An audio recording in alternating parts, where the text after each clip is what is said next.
రవిశంకర్ అల్లూరి, జాతీయ ప్రధాన కార్యదర్శి, Bharatiya private transport Mazdoor Mahasangh BMS. Driver సోదరులారా, రేపు భారత్ బంద్ పేరున ఏదైతే ఆటోలు మరియు రవాణా బంద్ అని అంటున్నారో, ఇది కమ్యూనిస్టు మరియు కాంగ్రెస్ యొక్క పార్టీలు వాళ్ళ ఉనికి గురించి వాళ్ళ కార్మిక సంఘాలను అడ్డుపెట్టుకుని సార్వత్రిక సమ్మె పేరుతో ఆటో డ్రైవర్ల డిమాండ్ లేకున్నా కూడా ఈరోజు దేశవ్యాప్తంగా బంద్ అనేటువంటి పిలుపునిస్తూ ఉన్నారు. దీన్ని పూర్తిగా వ్యతిరేకిస్తూ ఉన్నాం.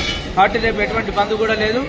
డ్రైవర్లందరూ కూడా క్యాబులు కానీ ఆటోలు ముఖ్యంగా ప్రయాణికులకు ఇబ్బంది కాకుండా ఆటోలు నడుపుకోవాల్సిందిగా మేము విజ్ఞప్తి చేస్తూ ఉన్నాం.